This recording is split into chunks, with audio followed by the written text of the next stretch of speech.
And we are live. Folks, welcome to the Cover One Roundup podcast. I am your usual co-host, current primary host, David Fox. Kyle Salagi is not with us tonight due to reasons.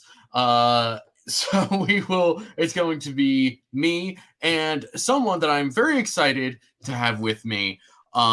Somebody who probably definitely knows more about football than me, but is also just somebody who is super excited to talk about this exact thing. If you follow him on Twitter, you will see him talking about this pretty much every day, it seems like. If not, and if you don't follow him on Twitter, then you're doing something wrong, because he is absolutely a phenomenal person to follow on that absolute hell site.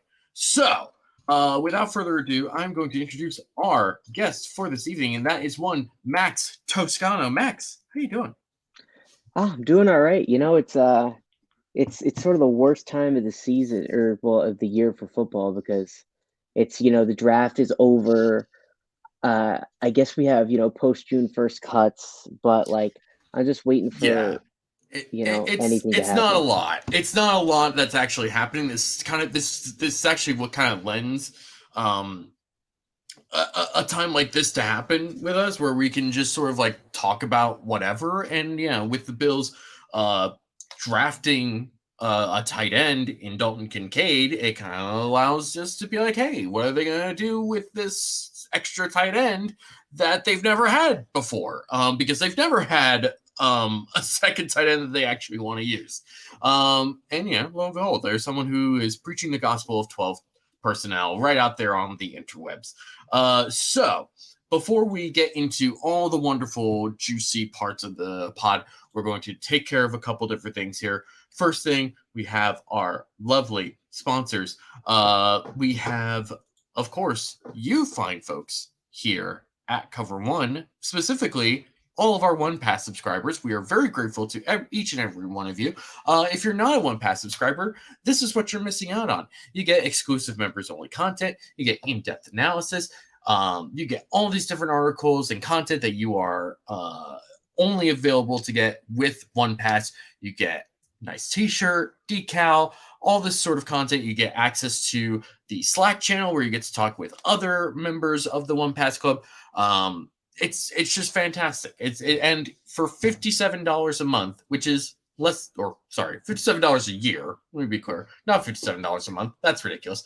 For $57 a year, which averages out to less than $5 a month, you'll have access to the best analysis you can get about the Buffalo Bills and all the wonderful stuff that we get to do. That is Cover One Pass. You can go to cover1.football and become an insider today. In addition, we are also sponsored by the wonderful folks at Underdog Fantasy. If you did not get to draft Josh Allen in last year's home league, you can use Underdog Fantasy's Pick'em contest during the season. You can win money at predicting if Josh Allen will go over his yard totals, his touchdowns, completions, and more. I think Allen to Diggs will pull up this week. Maybe Allen to Kincaid. Who knows? You can put them both in your Pick'em and predict up to 5 different over-unders correctly and win 20 times your original money. If you use the promo code COVER1, that is the number 1, when signing up, you can put in $100 free of free play if you use the promo code. That's $100 free US dollars if you use the promo code COVER1. Sign up today and start winning today. We also have one last final sponsor, and thankfully I am not reading it. Our good friend of the podcast, Greg Thompson, will be reading it, right? Hey guys, Cover One is excited to announce our new partnership with BetUS. BetUS has a live wagering on all major games, the best betting variety in the business, and an easy deposit and withdrawal process with the fastest payouts in the industry. Our loyal Cover One fans get a choice between 2 exclusive offers, either a 125% sign-up bonus on your first deposit up to $2,500 or a free $50 bet with no deposit required. Just use promo code COVER1 on the links provided in the show description below. BetUS, where the game begins. Thank you very much, Greg. So we're just going to jump right into it. So Max, the Bills drafted tight end Dalton Kincaid. This is a year after they signed Dawson Knox to a multi-year extension. there is a clear shift in football right now to have multiple tight ends on the field at one time. Kind of walk us through just sort of the basics of what that allows offenses to do, why there's this sort of shift towards 12 personnel, that sort of thing. Well, I guess the most important thing to understand with 12 personnel is that tight ends are big bodies. So historically, 12 personnel has really been used as something to get heavy and run the football. So, I think sort of the best historical example would be somebody like Joe Gibbs with Washington when he used to get two tight ends so that he could run counter and all those sort of, downhill power run stuff, which was an interesting contrast at the time to the West Coast offense, which was more spread out and, air oriented. So that's pretty much been the way 12 personnel has been used. But I think after the spread sort of took off, especially in college, but sort of percolated up to the NFL, especially with people like Andy Reid and what they were doing in the late Alex Smith years and in the early Mahomes years when they were so spread out, and teams like that, the Bills as well. We sort of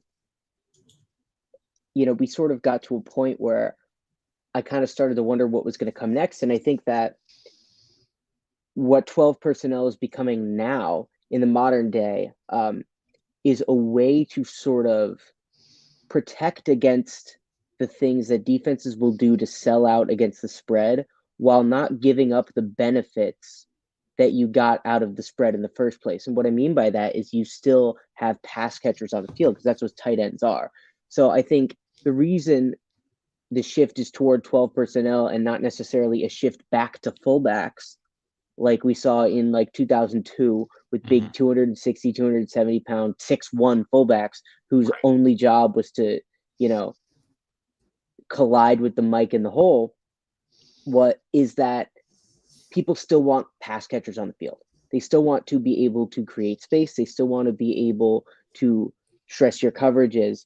But what they need is a way to sort of protect that by sort of having the option to condense, to get heavy, be diverse in the run game because more numbers gives you a little bit more diversity and more flexibility in what you can do.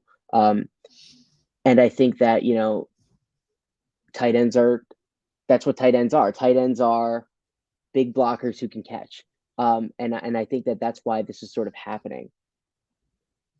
Yeah, I mean, like tight ends have always been the sort of in between guys, and Right. I think that's sort of what has, when you take a player in the first round, you expect sort of high expectations because that's a big asset to put into a player.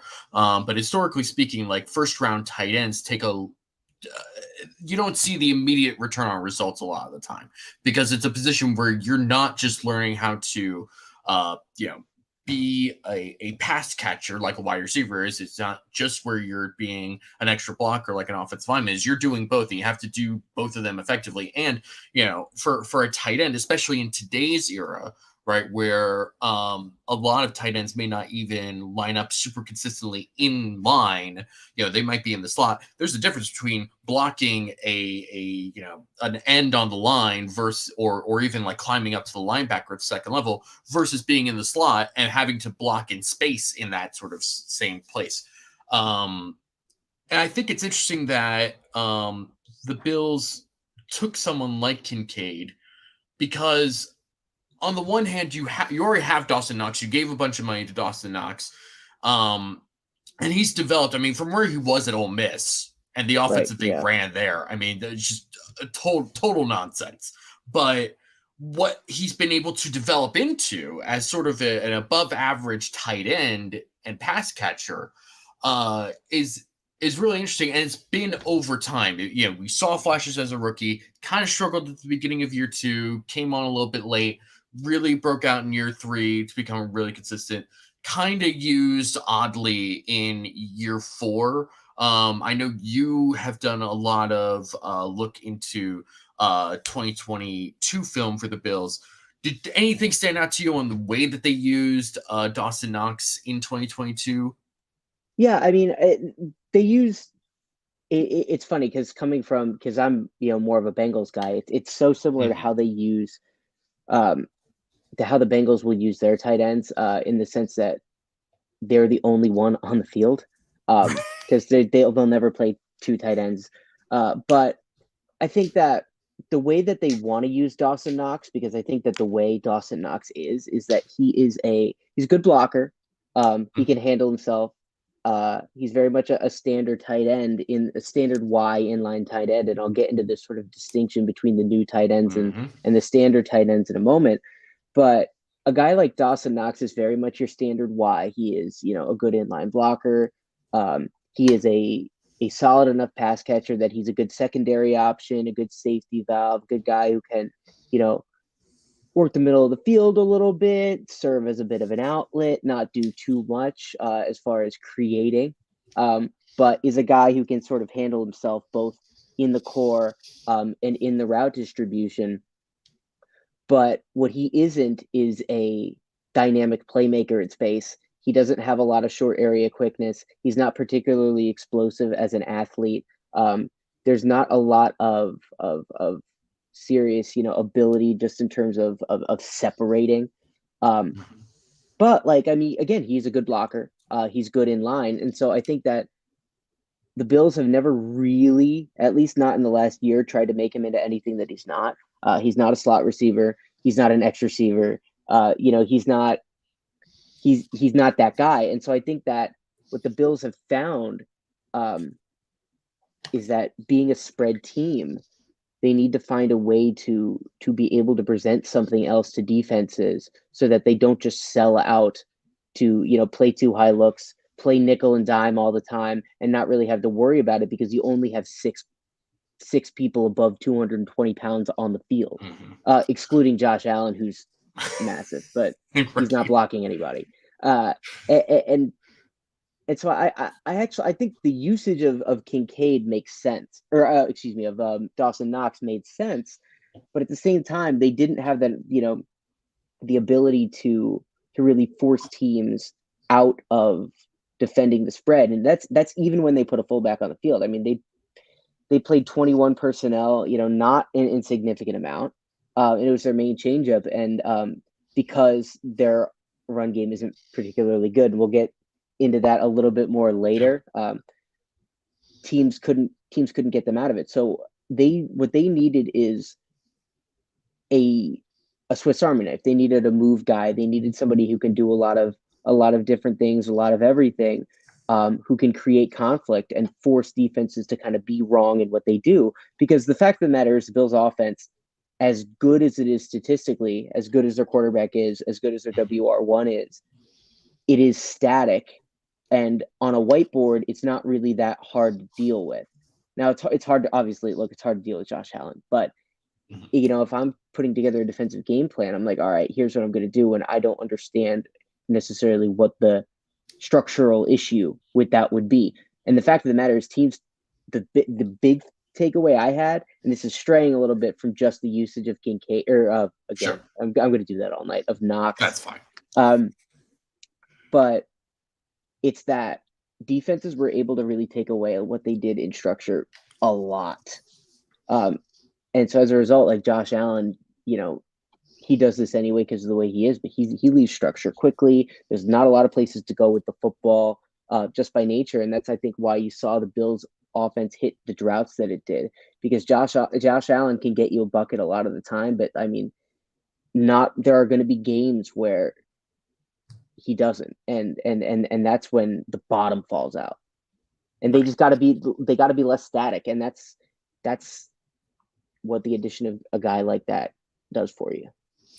Yeah. So one of the things that we've kind of talked about on here, at least, and something that I think a lot of Bills fans have noticed. So, in the past, when in 2019, they signed Cole Beasley, they signed John Brown. Cole Beasley ends up having a really great stretch here in Buffalo because he was just perfect for Josh Allen to just open up in the slot, be that, somebody that could change direction super easily, separate really well. And that was something that Josh Allen really loves, is guys who can just like flash open and just sort of come across right into his face and be like, yes, that's where I'm throwing.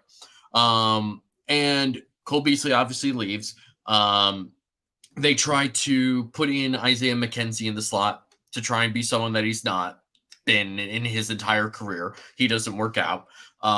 They signed Jamison Crowder. Jamison Crowder can't stay healthy. They kind of move Diggs into the slot at times to try and get something out of that particular position, but there's only so many times you can do that as a changeup, right? Like, and you can't just take your boundary guy, your number one guy, and put him in the slot the entire time, and then only have Gabe Davis as your only boundary receiver, essentially.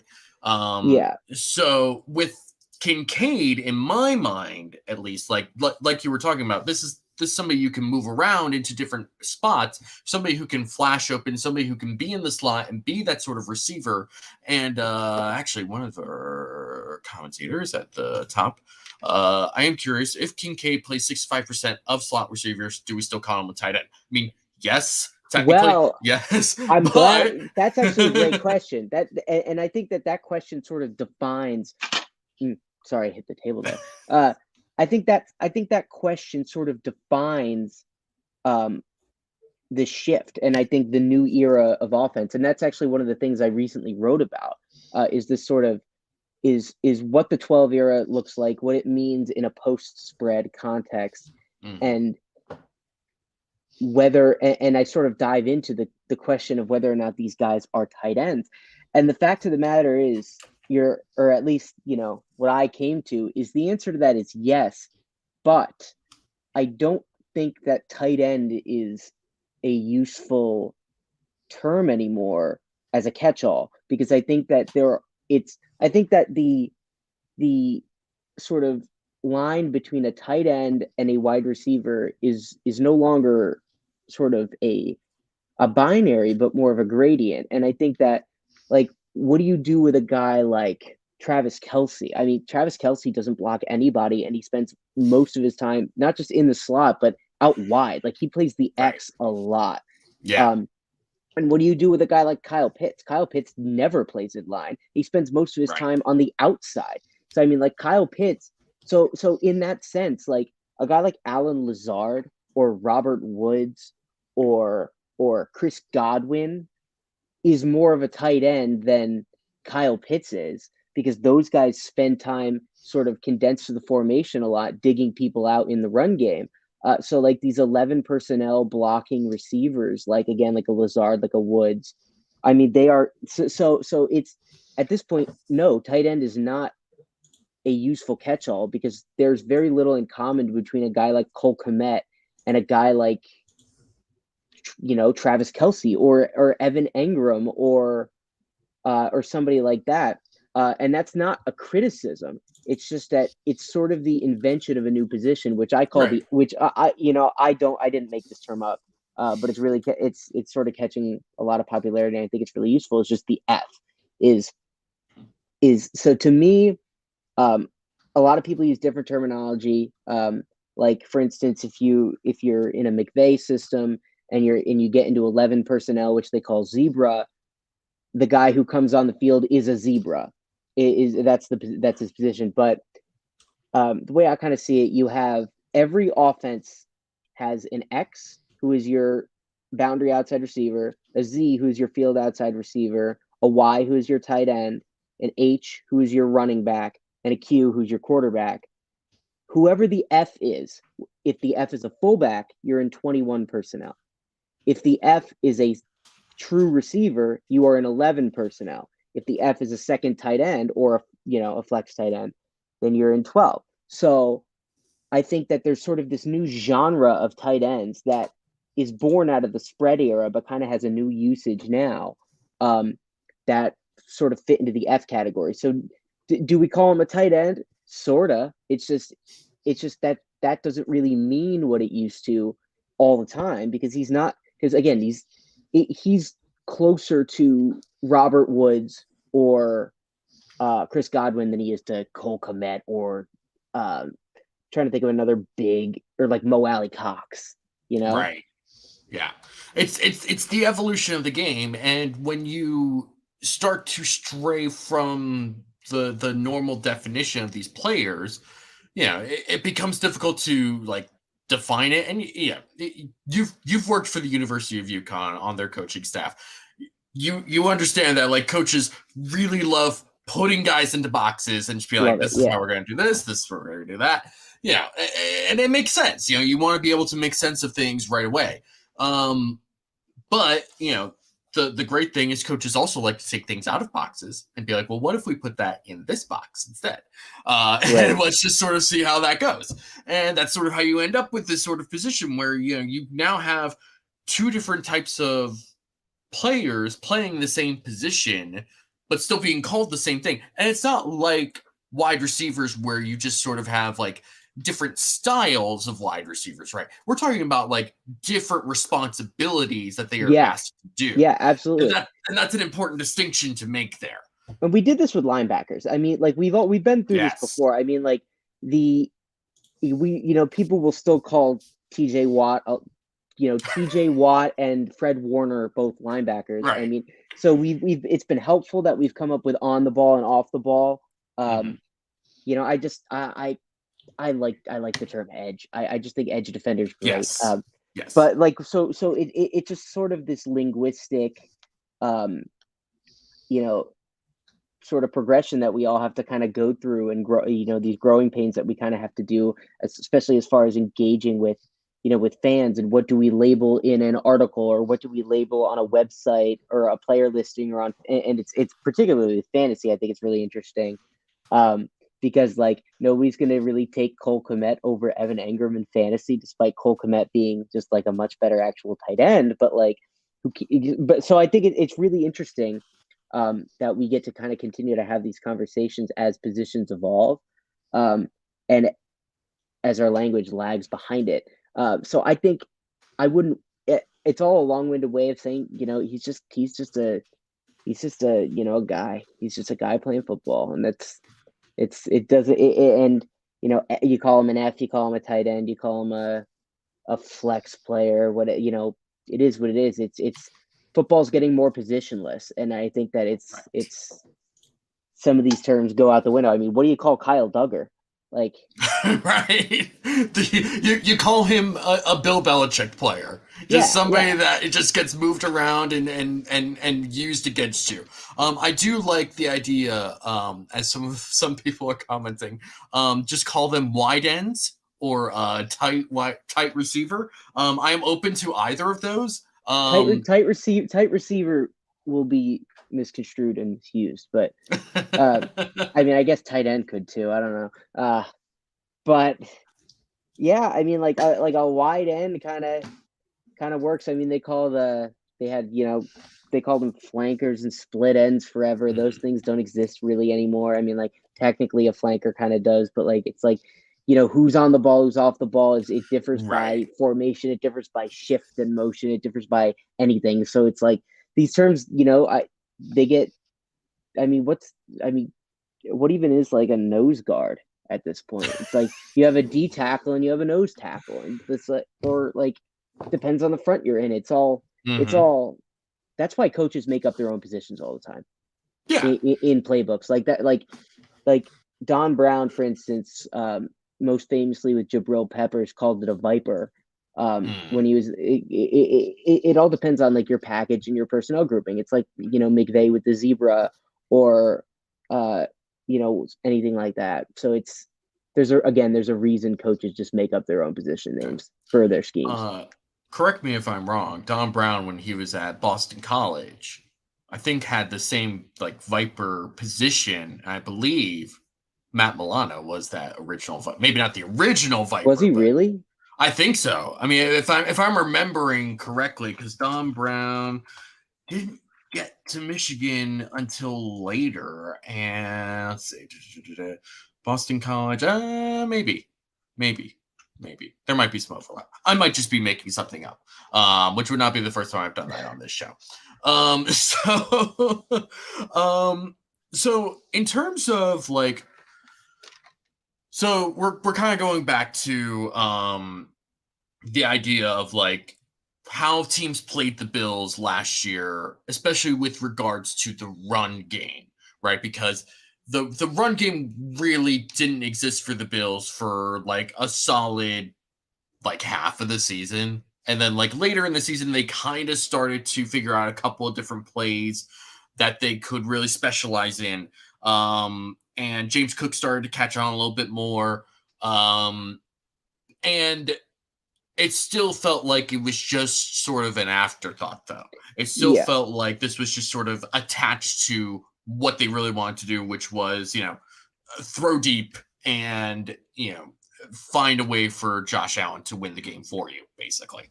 And they've talked about even in this offseason saying that, like, we don't feel the need that we need to run the ball more. We just need to run the ball more efficiently. We need to actually get the yards that we need when we actually need them, and we need to be able to force teams to change up how they play us when we want to run the ball. So obviously something like, you brought up that they, used 20 or 21 personnel as a sort of change up to their normal spread 11 type of personnel. But when you draft someone like Dalton Kincaid and now you're running 12, 11 and a half, whatever you want to call it, personnel, if you don't have the threat to run out of that personnel, then you're kind of sort of in the same position where you're not really forcing defenses to play you that much differently. It's just that now you just sort of have a more talented player in that slot position, which is fine, but it's not really changing the dynamics of your offense and thus not changing the way that defenses play against you. Yeah, that's exactly right. And that's sort of the thing that I was surprised by, I guess, on tape, is that I really expected them to just be like the Bengals or the Chiefs the year prior, before they actually started running a ton of 12 and 13, like a bunch of the time. Yeah. And won the Super Bowl and had Mahomes' best year ever. But I was sort of surprised to see how much they sort of tried to tap into that, because like I sort of went into it just thinking like, oh, they're going to be an 11. They need to get into more, they drafted Kincaid. They're going to get into more 12 and create conflict. And I feel like it's sort of useful to explain exactly the kind of conflict 12 personnel creates that 21 doesn't.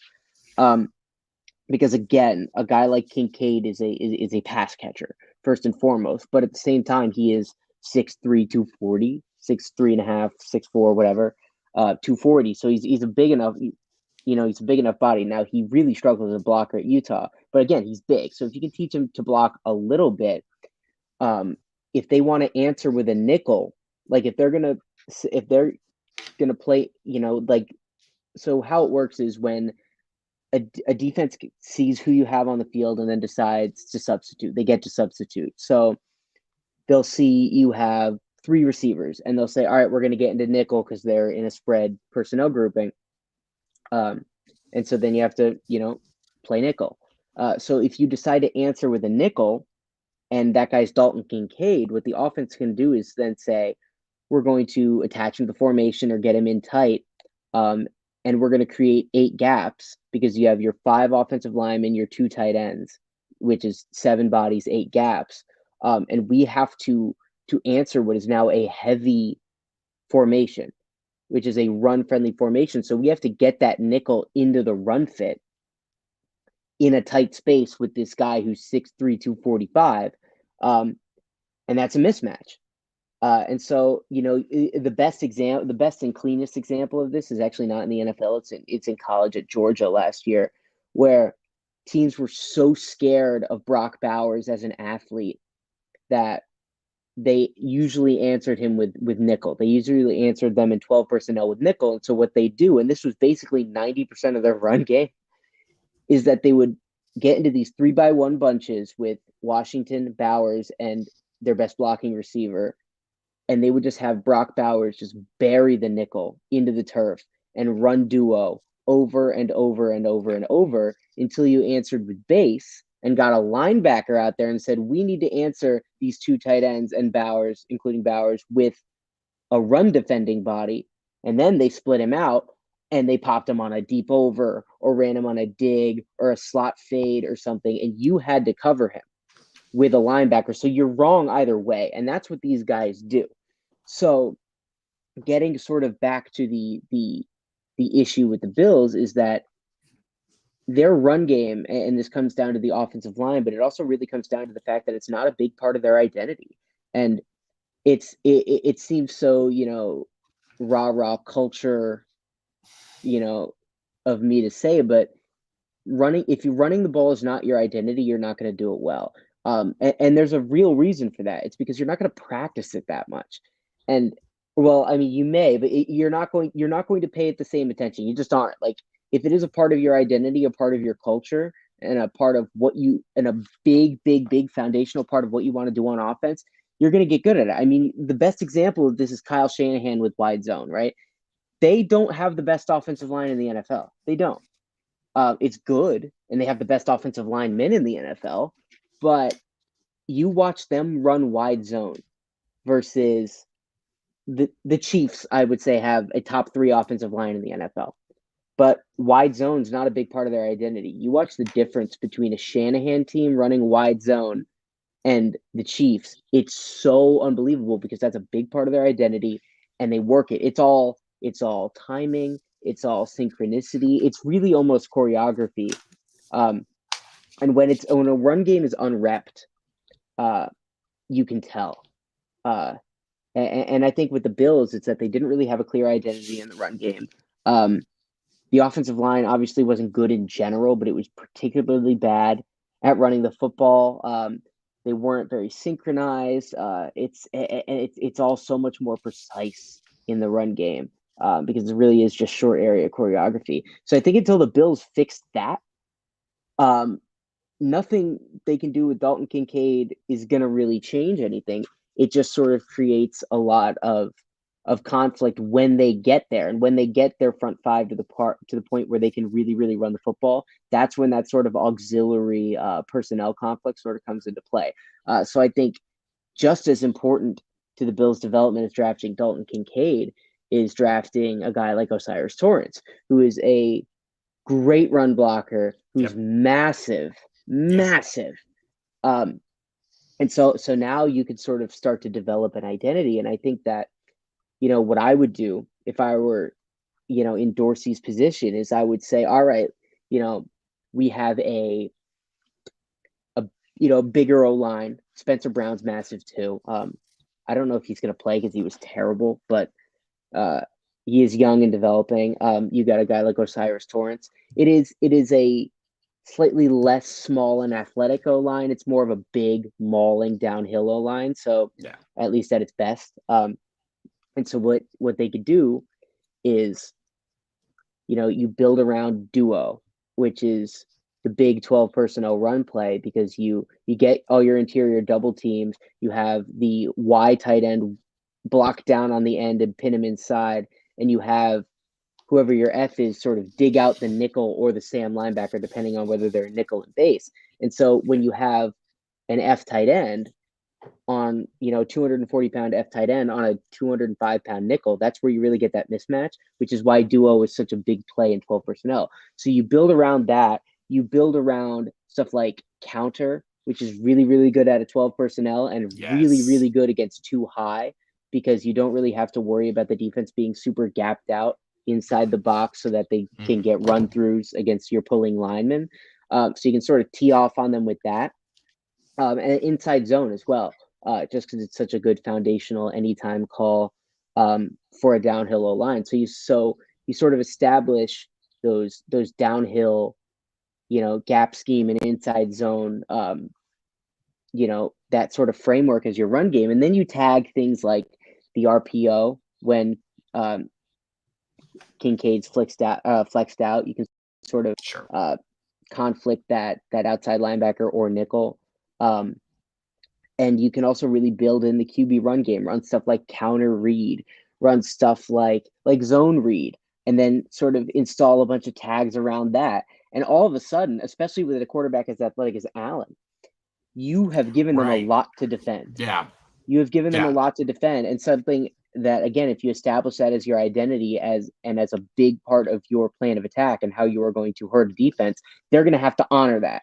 And so when they get into base or they get into single high in general. Because if you're in 12, the only way to not have that linebacker flexed out over a tight end is to get into single high and have the safety just man up on him. And at that point, you can just take one-on-ones on the outside to Diggs and Davis, Right. and set up your play action stuff. And if they say, all right, we're going to get into too high, but we still want to be in base to defend the run, then you start throwing choice routes to Kincaid on some poor 250-pound slow linebacker who can't cover him. Choice routes, digs, slot fades, depending on sort of what they get into. And then you can really torture the guy. And it's all about having those sort of like counter punches, right? And that's what it's all about, right? Like when a defense goes this way, you have to be able to adjust and adapt to what they're doing. And some of that is about the personnel, but it's also about the way that you use them. And if you're not able to effectively use them in a way that's taking advantage of what defense is presenting you, then you're kind of just up a creek without a paddle. Couple little things. So so in a way, just sort of bringing it all together in a short little blurb. Exactly. If Kincaid doesn't block sometime, the threat of 12 personnel is not as effective. Very accurate, Rick.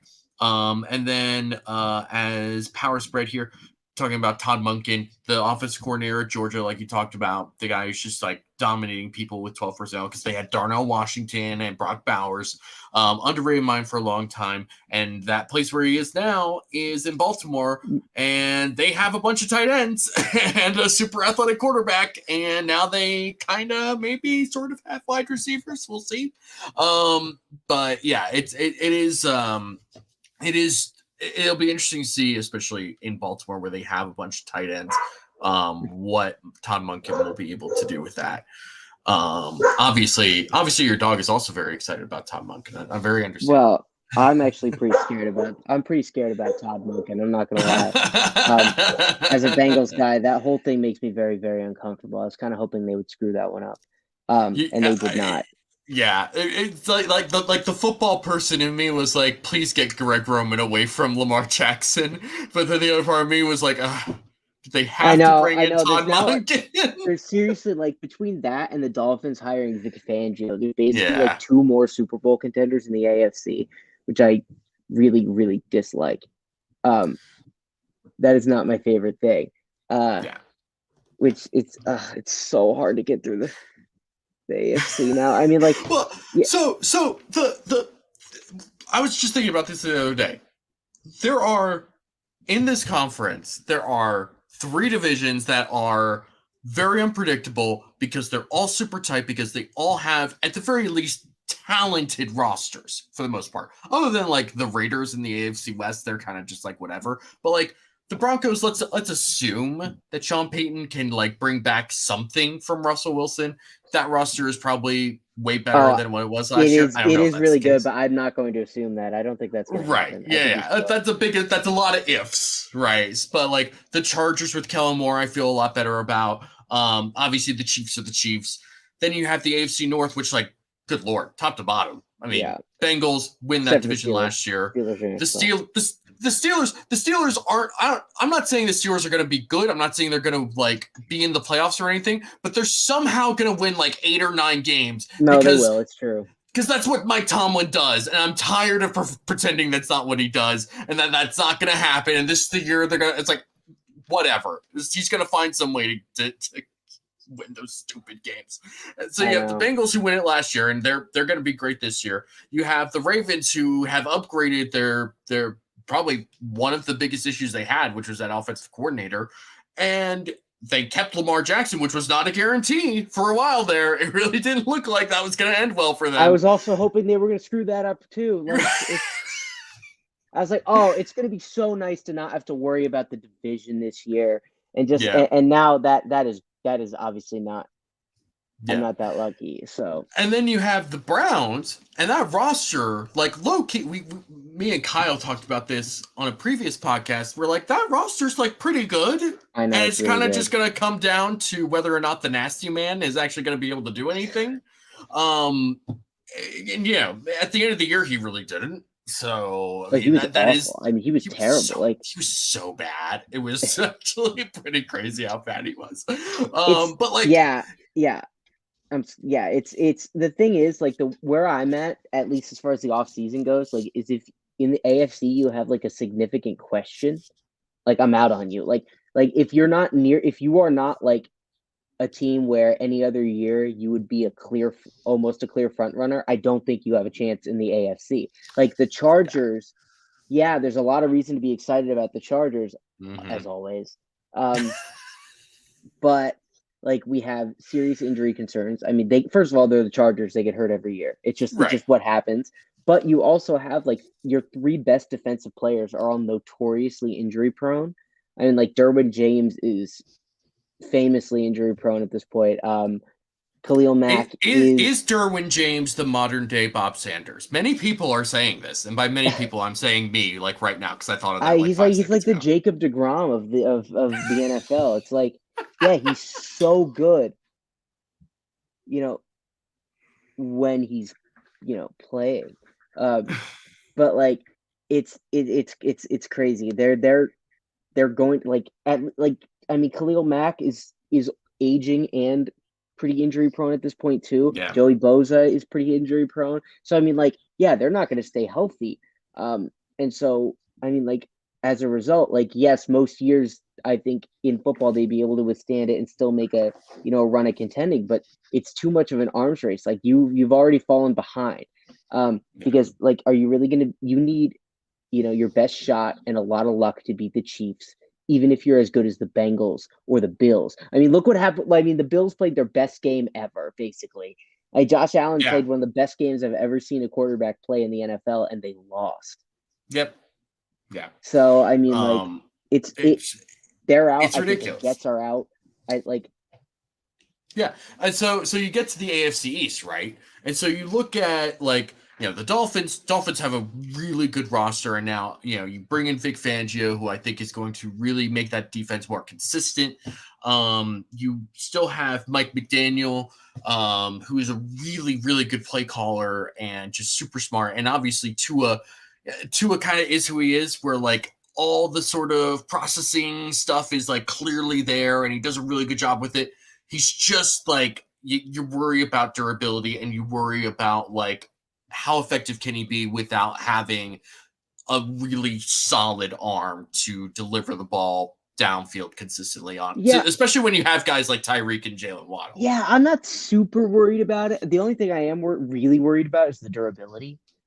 Because he has not stayed healthy. I mean, like because even at Alabama, like he didn't finish the 2018 season because he got hurt and then had to leave the Georgia game because he was too hurt in the SEC championship before Jalen Hurts brought him back. Right. In 2019, he had a catastrophic hip injury. So, I mean, like, and then now he's got what he's got, which is really unfortunate. But like, Tua staying healthy would be the exception to everything we've ever seen. But let's say there were no injuries and nobody ever got hurt. That's not really a concern. The arm is it's a limiting factor, but I mean like if the 49ers can get even close to what they've gotten out of Jimmy Garoppolo, and I think Tua is a better version of Jimmy Garoppolo because he doesn't sort of have the same bozo gene that Jimmy does, which quarterbacks like him sort of can't afford to have. But like Tua really is super accurate. Mentally, he's so sharp. And as a result, like, you can really do a lot with him. And as far as the downfield stuff, like if you tighten up and play man, Mike McDaniel's good enough at scheming people open, and those guys are so good against man and so uncoverable that they're going to get so open it may not even matter. And that's what happened earlier in the season when Tua was like leading the NFL in like deep passing and like and all that stuff for like a lot of the year, despite the fact that he has a serious limiting factor with his arm. But the concern is the health, and I think that's the case on defense too because they have no depth. They have no, like the starters are so good, and you give Vic Fangio a secondary with two true superstars, in my opinion, in Javon Holland Yeah. and Jalen Ramsey, as well as a very good player in Xavier Howard. Mhm. Plus, a front with Christian Wilkins on the interior, who is a star, Bradley Chubb, who's solid, he's fine, and Jalen Phillips, who's really becoming a star very quickly on the edge. So all of those pieces on the surface, plus, again, the best defensive play caller in the NFL, not named Bill Belichick, that should be one of the best defenses in the NFL, plus an offense that was one of the on paper, the Dolphins should be a wagon, but the problem is that Tua is going to get hurt. Right. At some point. And the thing is, like, it's been a different thing with Tua, whether it was the hip injury, which was like that was a brutal thing to try and come back from. And then I you think it have kind of all ruined these him a little bit. and then you have He all used to these have a concussions. better arm. Yeah. Yeah. And then when you can't get that same like torque from the hip rotation, I mean it's difficult. Mm-hmm. And then you have all the whole concussion thing last year. I mean, it's hard. It's hard to just sit there and say, like, yes, this team will definitely be like going for it every weekend. It's just like, maybe not. I don't know. It's really tricky to say. And then you move to a team like the Patriots, where it's like they have so many good pieces, and they added. Here's the best example of how I can describe the Patriots. They got very, very lucky in having somebody like Christian Gonzalez fall to them in the middle of the draft at cornerback, and they took him. And I don't feel really any more differently about them than I did before they took Christian Gonzalez. Just because, like, I don't know what Mac Jones is going to bring to me. Like, sure, Bill O'Brien will make the offense normal, as opposed to whatever Matt Patricia was trotting out there. I can't believe they actually did that. That was hilarious. It's going to be one of those things that, like, 20 years from now, people are going to ask a question and be like, hey, do you remember who the Patriots offensive coordinator was in 2022? Trick question. Just the most ridiculous thing in the world. To do that to your second-year quarterback, too. Ridiculous. I know. It's crazy. I mean, they were never going to be good, but like... No, but like, you could not be embarrassing, though. Like, the things that they did was so weird. To me, Bill Belichick, and this is, I don't know him or anything, but like... Sure. Bill Belichick is so, I think, he's been with the same sort of offensive brain trust for basically like his entire career. And, he had Bill O'Brien, then he had McDaniels, then he had, McDaniels again. It's like, so it's who was it in between? It was like so in the beginning of the Patriots, it was Charlie Weiss. Right, Charlie Weiss. And then he took the Notre Dame job, and then they went to McDaniels, and then they had the 16-0, 50 touchdown Tom Brady, Randy Moss season in 2007. Then he got hired after he made Matt Castle like a Pro Bowl quarterback. Right. And then they went to Bill O'Brien, and then McDaniels flamed out, and then they brought back McDaniels, and he's kind of been there ever since until he got the Raiders job. Right. And so when you have had that much continuity, you're not really willing to go out, especially with the whole Patriot way culture thing. Like, you're really not willing to go like sort of, with an outside hire. So you're like, all right, who knows our offense? We're sort of out of options at that point. And that's sort of what I think happened. And then Bill O'Brien becomes basically available. And he goes there. And then what's funny is Josh McDaniels is probably going to get fired after the year just because the Raiders aren't going to be very good because they have no quarterback. Right. Because Jimmy Garoppolo is going, again, like Tua, is going to get hurt. So then they're going to hire him back, I guess. Like, you would think that kind of seems like what's going to happen, right? I just want to see somebody I think what Bill Belichick really wishes he had the opportunity to do was hire Brian Daboll, but like, because he was there, and that's what he really wants. I think. But like Brian Daboll and Josh McDaniels, both GAs under Nick Saban when Nick Saban was head coach at Michigan State. Fun fact. Yeah, see, it's all this, and this is sort of the not so secret about coaching. It really is all about networking Yes. and sort of who you have a relationship with and who you trust, and sort of who understands your systems and your ways of doing things, which is Yep. why, like, I mean, which is why coaching trees exist. Yeah. But like, he was so allergic to going outside of that he's like, this who are the only people that sort of know it. And it's like, yeah, not, didn't work out. But like, I really think with the Patriots this year, what's kind of unfortunate that they don't have McDaniels, because I think if they sort of went back to what they did offensively in his last year, and Mac Jones' rookie year, where they were like, they used a fullback, they just ran the ball so much and had sort of a complementary, low volume but stable passing game, and just Right. a high floor, solid, complementary, low ceiling offense to go with what, in my opinion, very well may be the best defense in the NFL next year. That is a team that wins football games, because they are physical. It's almost like the sort of idealized version of. I mean, you look at teams in college now, like Utah, Oregon State, teams like that, like what Wisconsin always kind of wanted to be, but failed to be because they weren't good enough on offense. Like, I think that is a Right. team that could actually carve out its own little niche and win a lot of games. The problem is you'll never beat Mahomes in the playoffs doing that, because he's going to set your defense on fire no matter what, and you have to be able to Yeah. keep up or you'll die. So like, and I think the same thing kind of goes with the Bengals, but I think they could beat anybody else. Well, maybe they could probably take the in a one-off, get the Bengals too. I think everybody Sure. but Mahomes. And so getting to a point where you can beat everybody in the AFC, and be really good, but Mahomes, and hope that, the Bengals or Bills take them out, is probably their best bet. And so I think that if Bill O'Brien learns from that and sort of gets to that tape and really sort of builds that physical, diverse run game, with that sort of complementary low volume pass game, like I talked about, and then sort of they build this whole thing out from their defense, they may be a little nasty. Little spicy. They're a spicy team potentially. But the problem is they're still the third best team in their own division.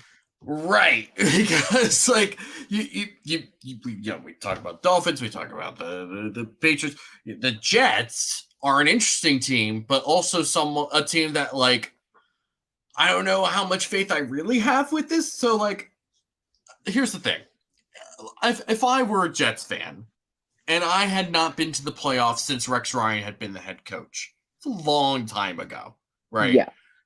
I would also be excited about getting Aaron Rodgers as my starting quarterback. The problem outside of being a Jets fan is just that Aaron Rodgers is 40 years old and his offensive coordinator is going to be Nate Hackett. Yeah, So yeah. And again, if they were the NFC with this exact team, I'd be like, oh, this team is serious. So easy. Yeah. Like, this team is going to challenge the Cowboys and the Eagles. But the problem is, like, I mean, like, again, it's such an arms race that if you have questions like that, I have to be out on you, like, immediately. And and even though, like, again, I could see it if everything goes right. Like, I mean, it's Aaron Rodgers at the end.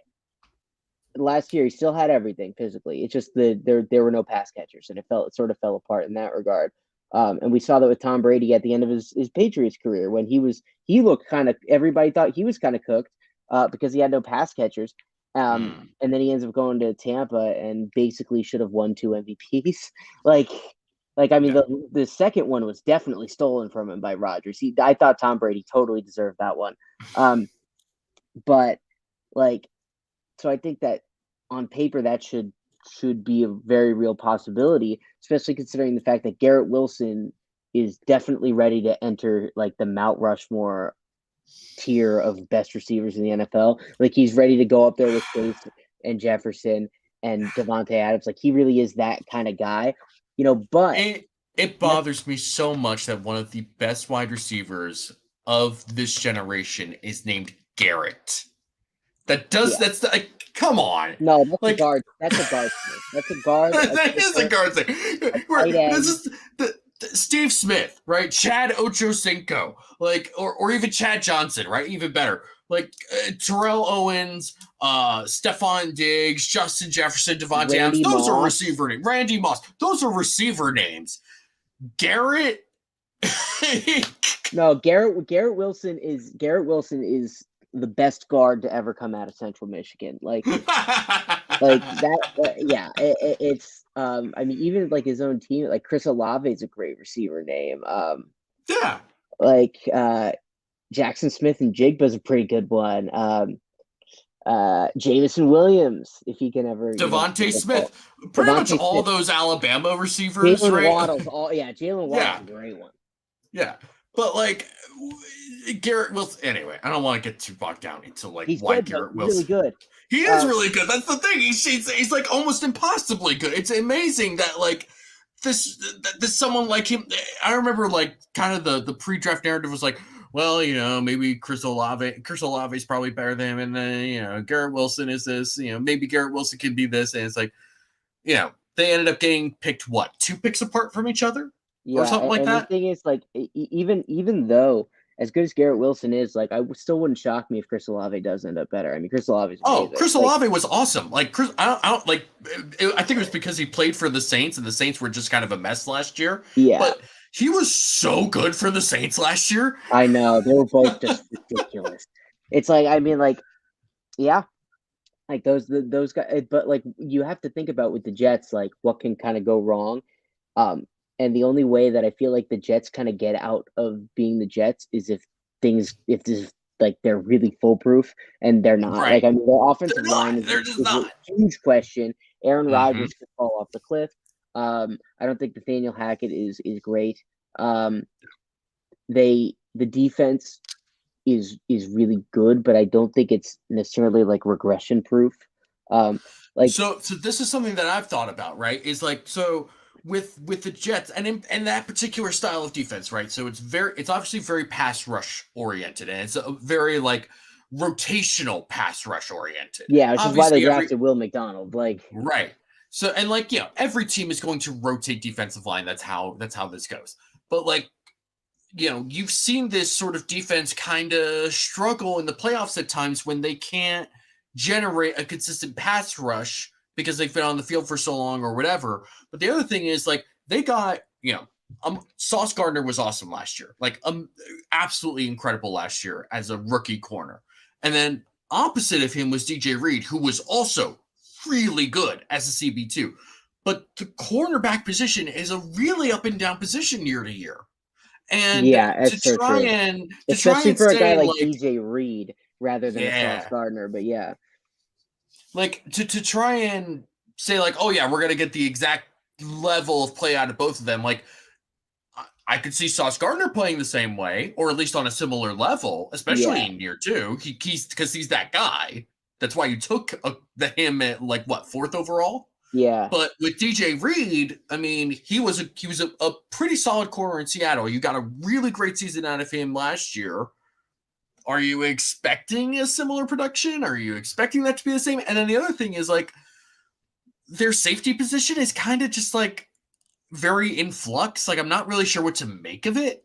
Yeah, and I don't, I mean, like, linebacker is what it is. I mean, like, but like the whole premise is that the Jets, the whole argument for the Jets is that you add Aaron Rodgers to a team that had a dominant defense that carried them almost to the playoffs, despite Zach Wilson being a quarterback.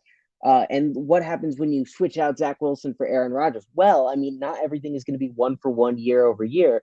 And I think that, again, if they were in the NFC, I'd be like, yeah, this is definitely a playoff team and a team that could go to the Super Bowl. But are they going? You got to look me in the eye and tell me that you think they can beat the Chiefs or the Bengals in the postseason, and I don't think so. Like, I mean, like, come on. Yeah, I mean, it's a lot of ifs because, like, you're kind of hoping that the reputation and what we know of Nate Hackett is negated by the fact that he has Aaron Rodgers as his quarterback. But like, Nate Hackett is Nate Hackett, and he's just going to run mirrored concepts all day long. Like that's just sort of what he does. And I mean, like when the whole Aaron Rodgers sort of telling the offense what to do thing kind of didn't really go well the first time when at the end of the McCarthy era, and then you sort of had Matt LaFleur come in, who's in my opinion like one of the best play callers in the entire NFL. He really is. Very and underrated. And that system they were running when they had Devontae Adams, I think like if the Bills were to go just copy paste that, I think they'd be in great shape. Because again, they ran the hell out of the ball when they needed to. They were really, really good at it. They, good at wide zone, although the Bills aren't I wouldn't say a wide zone team, but still like regardless, like they were really good at running the football. It complemented their passing game well. Their play action game was really good. Their drop back game was diverse. I mean, they sort of had everything set and had change ups off of everything that were really, really good. They moved guys around, created matchups, and they fixed Rodgers. They sort of reinvigorated Aaron Rodgers. Yeah. Because they said, no, you are actually going to get under center. We're going to run play action when we want to, even though you hate it. And we are going to run RPOs, even though you don't like them. And they worked. Now, I don't think that Hackett and Todd Downing are going to be able to say, Aaron Rodgers, we're going to run, we're not going to do the things that you're going to do what we really think is good for the game plan. And I just feel like there's going to be like egos involved. I feel like Aaron Rodgers is spiraling out of control behaviorally just as a person. I mean, like who goes into a 4-day darkness retreat? Like that's not something that, anybody who saw the last season of Ted Lasso, he really is like football Zaba.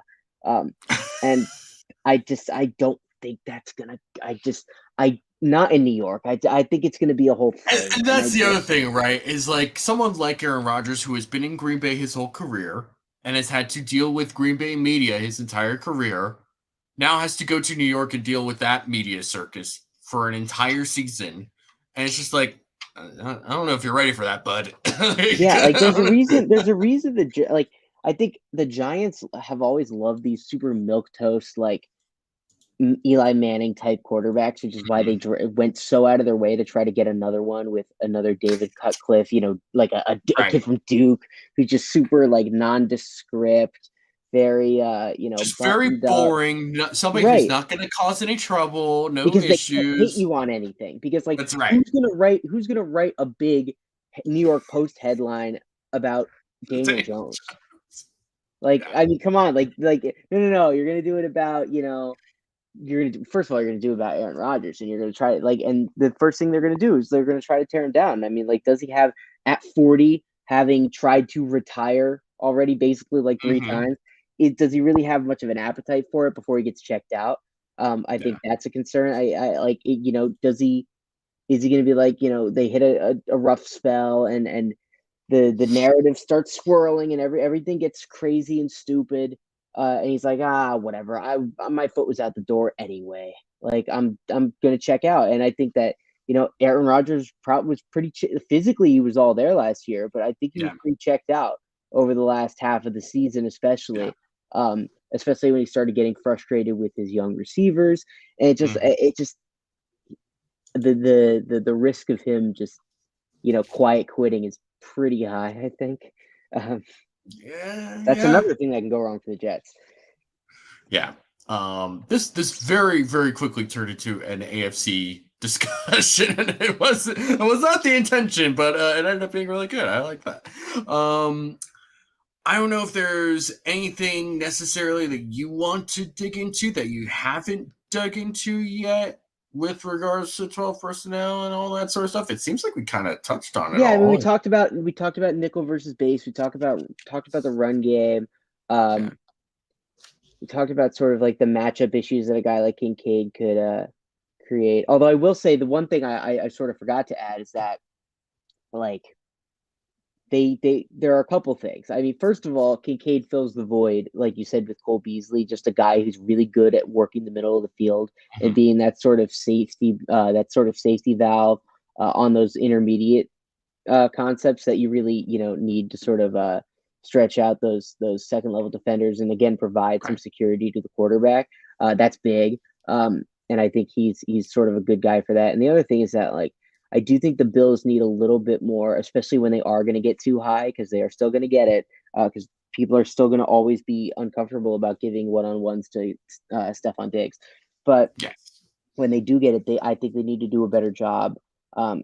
Just looking at the concepts they've been running under Dorsey this last year, they need to do a better job at putting defenders in conflict. The geometry on their concepts needs to be better. What I mean by that is just like not just the spacing, but the sort of design. I mean, you look at a guy like Doug Peterson, like Andy Reid. I mean, you can really see how they use the sort of design of the distribution to really stretch defenders, put them in horizontal and vertical conflict, and sort of make guys wrong and cause spatial issues. I think the Bills need to be a little bit better at that and need to get a little bit more creative in their pass game, just in general. Spacing has been an issue that Eric has talked about in the film room with regards to this offense. Just like like you said, being creative. The initial idea of that there's not enough in between the receivers, not enough space in between the receivers and the routes they run, but also just not like creativity in how they get the routes together. Exactly, totally agree.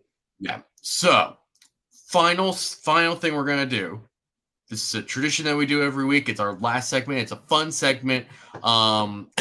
We call it True or Rubbish. I'm going to give you several statements. And you can say true or rubbish, true or false. I'm sure you gleaned that. So let's go ahead and play. True or rubbish. Let's go. All right. So true or rubbish. The Bills will win the AFC East in 2023. Yeah, that's definitely true. I mean, I don't know about definitely. I don't know about believe it. It was true. I mean, come on, it would be. I mean, they sort of had a rough year at times last year, and they still won it comfortably. They won 13 games. I mean, the floor with Josh Allen is so high. It's so high that the Dolphins have sort of loaded up and done pretty much everything they can, and they still need a lot to go right to get it. And I mean, the margin for error is so different between the Bills and the Dolphins that you got to think that it's going to be the Bills. I mean, you can't say anything can happen. Sure. But I would be surprised if it's not. Fair enough. Whether or not people know, and maybe some people here don't know because this is their first time interacting with you, but you are a musical theater person. You enjoy musical theater, and this is the true or rubbish way for me to ask this question. Your top 3 musicals are Book of Mormon, West Side Story, and Dear Evan Hansen. That is I would say it's close. You got 2 of them. That is rubbish. Okay. It was all rubbish. I love West Side Story, but I think Phantom of the Opera. I enjoy it more. Phantom of the Opera, interesting. Well, it's just it's part of it's unfair to the art, but I really do gravitate toward roles that I sort of identify more with musically, and I just think that I don't know, man. I love Phantom of the Opera, but Dear Evan Hansen and Book of Mormon are my 2 favorite musicals. Fair enough. I am always a sucker for crap. What am I thinking of? Somebody read my brain for me. What am I thinking of? Crap. I even did this as a freshman in high school. What is it called?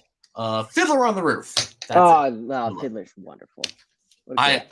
There's just something so wonderful about that always gets to me.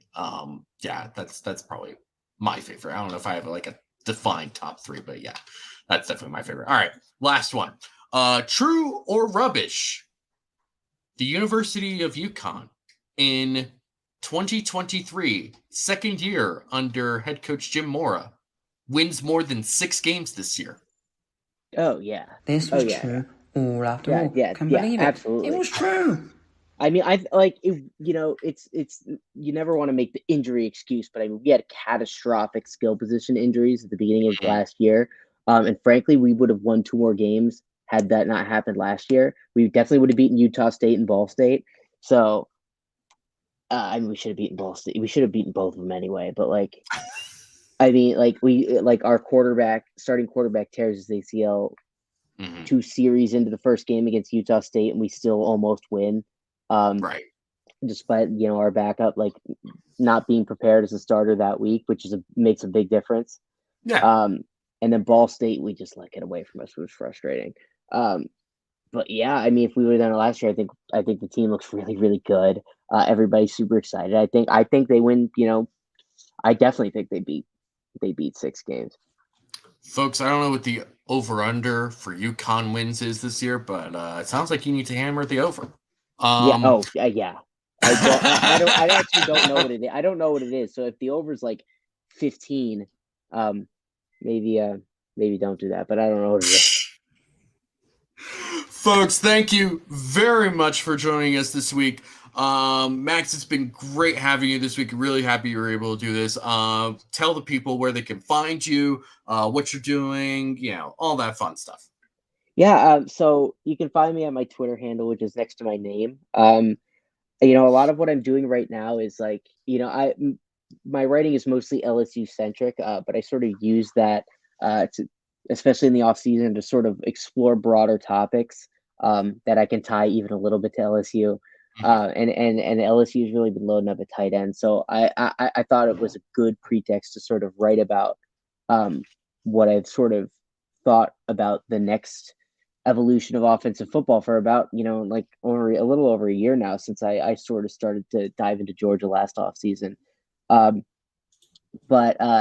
I'm really doing a lot of watching, and so I'm sort of trying to plan out what my next piece is going to be, whether it's defensive, because I haven't written about defense in a while. But yeah, I mean, you can just sort of like, find me at my Twitter handle. It all ends up there. So that's a pretty good spot for it. But I write for SB Nations and the Valley Shook. They're doing a lot of cool baseball stuff right now that you should go check out if you like college baseball. The team's really, really good. I don't know anything about college baseball. I actually found out today that Omaha has 8 teams, which I think is silly, and I got lit up in the group chat for that. But that's sort of where you can find me. They're doing great stuff now too. That's not me. They do great stuff. If you have any LSU related sensibilities, it's all there for you as well. I gotcha. So that is at Max Toscano 1. That is his Twitter handle, at Max Toscano 1. You can find me at DFAUXY or at DFoxy. You'll find plenty of odd or lukewarm takes about football kind of just throughout the day when I feel like it. And you can find me here every Monday night at 7 p.m. And in the season, I also write a post-game recap if you ever want to check that out. It's pretty fun. So that is going to be it for us this week. We will see if we're doing something next week. Hopefully Kyle will be back next week. And if not, we'll let you lovely people know. We won't have you waiting for nothing. That's going to be it for this week. We will see you all sometime soon. All right. Bye-bye.